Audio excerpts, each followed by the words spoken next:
Malaria के बारे में मैं बता चुका हूँ कि मलेरिया का जो सर्कल घूमता है वो हमारे पास आरबीसी के इर्द गिर्द घूमता है। आरबीसी को ख़त्म करना मलेरिया का टारगेट है।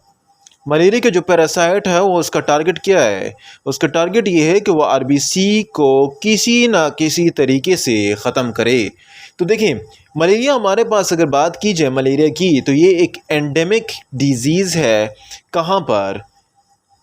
अफ्रीकन में और एशियन कंट्रीज़ में, वहाँ पर ज़्यादा पाई जाने वाली डिजीज़ जो है वो एंडेमिक है। जो ज़्यादा से ज़्यादा कौन से पैरासाइट से काज होती है? मलेरियल पैरासाइट से काज होती है। अभी इसके मलेरियल पैरासाइट कौन कौन से हैं? प्लाज्मोडियम फेल्सीपेरम, ये इसका सबसे बड़ा खुदकश प्लाज्मोडियम फेल्सीपेरम, और जो उसकी फैमिली में नेक्स्ट जो आते हैं Plasmodium vivax, Plasmodium oval, Plasmodium falciparum malaria and Plasmodium novelist. तो ये सारे इसके ही कैटेगरी, इसी की फैमिली से बिलोंग करते हैं। और ये इसी की जो फैमिली से बिलोंग करते हैं, उनका टारगेट क्या है? इनका टारगेट आरबीसी है। किल किसे करना है? लोगों ने आरबीसी को मारना है, ख़त्म करना है। लेकिन अभी याद रहे कि मॉस्किटो का लाइफ साइकिल की पैथोलॉजी में हम बात कर रहे हैं। हमारा तो काम इसकी पैथोलॉजी से है। इसकी लाइफ साइकिल की अगर बात करें तो मॉस्किटो क्या आता है? हमारा मच्छर मियाँ जो होता है, मच्छर मियाँ हमारे ब्लड को फीड करता है। फर्स्ट स्टेप में जो ही उसने ब्लड को फीड किया, ब्लड को फीड करने के साथ ही वो हमारी बॉडी के अंदर क्या इंजेस्ट करेगा? स्पोरोजाइट्स। अपना एक स्पोरोजाइट्स उसने किस तरह इंट्रोड्यूस करवाया? फ्रॉम सेलेवा से उसके थूक से हमारे पास हमारी बॉडी के अंदर स्पोरोजाइट क्या हो गया? इंट्रोड्यूस हो गया। जो इंट्रोड्यूस हुआ तो स्पोरोजाइट जाएगा आस्ता आस्ता वहाँ पर लीवर में उसकी, ये ब्लड के थ्रू आ रहा है, ब्लड के थ्रू स्पोरोजाइट आ रहा है लीवर में जो ही जाएगा तो वो कन्वर्ट हो जाएगा मीरोजाइट्स में। थाउजेंड्स ऑफ सेल्स होंगे मीरोजाइट्स के, थाउजेंड्स ऑफ सेल मीरोजाइट्स के होंगे। किधर? हेपेटोसाइट्स में जाएंगे। जो ही हेपेटोसाइट्स मीरोजाइट्स वहाँ पर जाएंगे, वहाँ पर मीरोजाइट्स के हेपेटोसाइट से होते हुए, वहाँ पर ब्लड सेल से होते हुए, वहाँ पर merozoites will get release out of cell, और इस तरीके से हमारे पास इन्फेक्ट कर देंगे किस चीज़ को? सेल को। देखिए, ये जो प्रोसेस ह्यूमन में हो रहा है, ये प्रोसेस एसेक्सुअल है।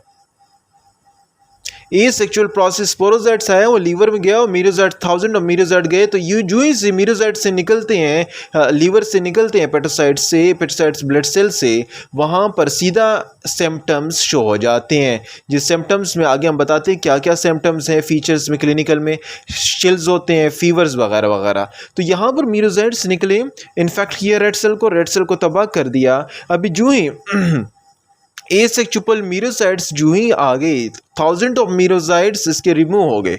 अभी जो नेक्स्ट जो मस्कीटो बाबा आएगा, तो मस्कीटो बाबा ये मीरोसाइट्स को क्या करेगा? मीरोसाइट्स इसके अंदर चला जाएगा बॉडी में, और मीरोसाइट्स कन्वर्ट हो जाएगा। मीरोसाइट्स आगे कन्वर्ट होगा, जो ही मीरोसाइट्स यहाँ पर ब्रेक हुए, मीरोसाइट्स कन्वर्ट होंगे गेमेटोसाइट्स में, और ये मेल और फीमेल गेमेटोसाइट्स में कन्वर्ट हो जाएंगे। और ये गेमेटोसाइट्स सीधा हमारे पास मच्छर बाबा में जाएगा। मच्छर बाबा दोबारा जब आएगा मच्छर बाबा, तो मच्छर बाबा क्या करेगा? गेमेटोसाइट, जो हंगरी मच्छर बाबा है, जो मच्छर बाबा जो भूखा है, प्यासा है, उसमें गेमेटोसाइट इन हुए, और यहाँ पर गेमेटोसाइट की फिर क्या हो गई? फर्टिलाइजेशन हो गई। तो मतलब ये है कि मच्छर के अंदर सेक्सुअल प्रोसेस है। एसेक्सुअल प्रोसेस किस में है? हमारे पास एसेक्सुअल प्रोसेस हमारे पास ह्यूमन में। तो इस कहानी की सिनारियो को देख लें। लाइफ साइकिल में बात हो रही है, यहाँ से ब्लड फीड हुआ, स्पोरोजाइट लीवर में गया, मीरोजाइट्स गए, मीरोजाइट्स ब्रेक हुए, फिर गिमेटोसाइट मेल फीमेल, और फिर यहाँ पर दोबारा मच्छर आया, तो फिर मच्छर बाबा ने, हंगरी मच्छर बाबा में क्या हुआ, मीरोजाइट्स इन गए और वहाँ पर क्या हो गई, इसकी फर्टिलाइजेशन हो गई। अभी ये फेटल जो फल्सीपेरम है, देखें ये जो बड़ा नुकसानदेह है, ये जो पैरासाइट है, ये वाला पैरासाइट, ये वाला, ये बहुत नुकसानदेह है। ये अगर ख़तरनाक स्टेज पर आ जाए, अगर गुस्से में आ जाए, अगर ये फेटल स्टेज में आ जाए, तो ये हमारे पास वेसल्स के थ्रू होके, वेसल ब्रेन के वेसल्स के थ्रू होके ये ब्रेन में जाकर एक कंडीशन क्रिएट करता है जिसका नाम है सेरेब्रल मलेरिया। तो ये सेरेब्रल मलेरिया भी काज करता है। आरबीसी का नॉर्मल मैं आपको बता दूं, देखिए ये जो सुसाइड बंदा है ना, ये जो बंदा है, ये बहुत ख़तरनाक है। यहाँ पर सेरेब्रल मलेरिया भी काज कर सकता है। आरबीसी का जो एक नॉर्मल स्ट्रक्चर है, उसकी इंटीग्रिटी की अगर बात करूँ, आरबीसी पर नेगेटिव चार्ज होता है। अभी नेगेटिव चार्ज की वजह से ये आरबीसी जो है हमारे पास क्या करता है, आरबीसी नेगेटिव चार्ज की वजह से प्राइमरली पुअरली इंटरेक्ट होते हैं। पुअरली क्या होते हैं, इस नेगेटिव चार्ज की वजह से ये आरबीसी पुअरली इंटरेक्ट होते हैं किसके साथ, एंडोथेलियल सेल के साथ। लेकिन ये मलेरिया जो है, ये प्लाज्मोडियम जो है, ये इसका नेगेटिव चार्ज क्या करता है, कन्वर्ट कर देता है किसमें, कि शाबा तुझे मैंने छोड़ना नहीं है, पॉजिटिव चार्ज में।